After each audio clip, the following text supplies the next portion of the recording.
So if you've been watching my race motor, Mike's race motor for his Michigan Modified, I've got all the frost plugs in it. So I'm going to put one frost plug in for you. Uh, for those who, it's a pretty routine job if you've done this lots, but if you haven't, you might learn something. So it's not that scary as it looks. And there are special tools that you can get to use called frost plug install tools, or you can just use a big old ugly socket like this. Anything that fits nicely inside the plug so it supports it completely is good enough. So the force of the impact is going to go to drive it in and not bend it or distort it when you do that. So also the frost plug has numbers on it. You always want to have the numbers and the size on it. You always want to have the numbers face right, so it looks right. And a lot important to lots of people, but I like to do it that way. So I put a little bit of sealant on it. It does a couple things. It helps to seal it, and it helps to lubricate the install as well. It makes it a little easier for it to go in. And we just put some hoop around like that.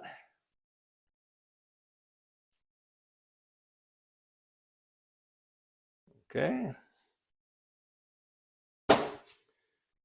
Have our all tool. Get it right side up.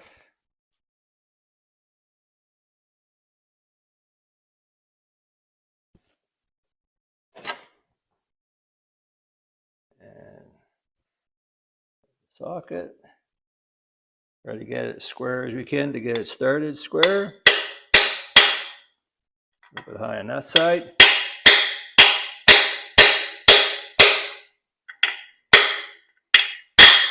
Keep from driving it too deep. Just when you get near the edge, like that, and that plug is in.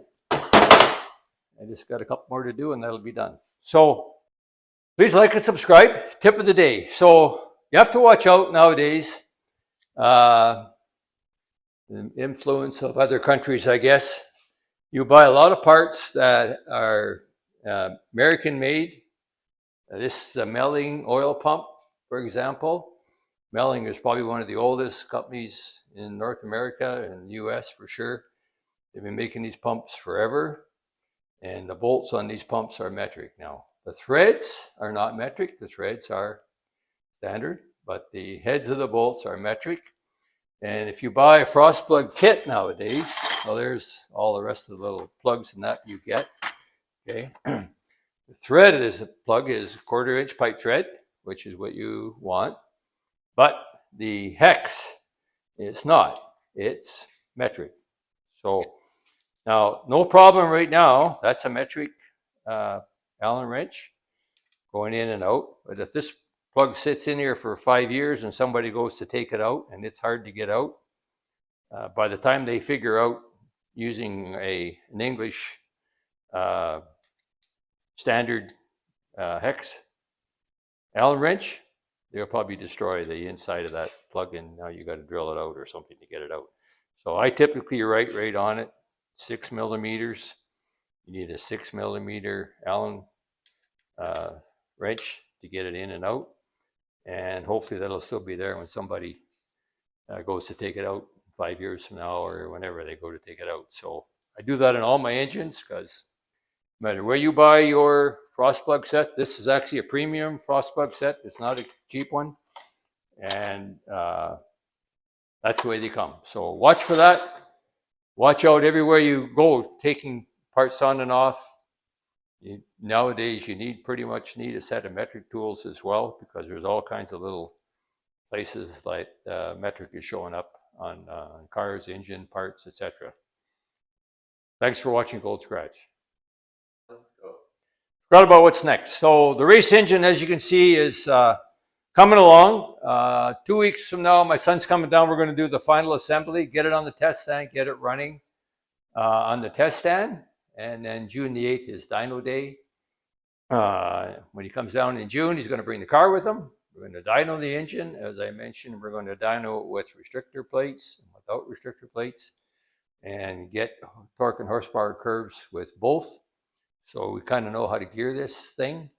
But in future videos, we'll be installing the pistons. I've already mic'd all the bearings on the crankshaft, rod bearings, main bearings. I think I showed this. There will be an Excel spreadsheet. It's just handwritten. I did the piston clearances, but the machine shop put a new hone in the cylinders. Didn't take material out, but I'll recheck that. Verify all the settings, and we'll get this thing assembled. The intake manifold's coming this week. It's a roller cam coming for it. Howard's roller cam. We will degree that camshaft and do the final assembly, port match the intake manifold, all that stuff right till we get her to the dyno. So watch for that. Lots coming on Chevys, and don't forget, we are in the future. It might take us till the summer. We're going to get a Dodge and a Ford in here. We have to finish off Todd's Pontiac engine. I'm waiting for parts for that. And Merrick's Pontiac engine.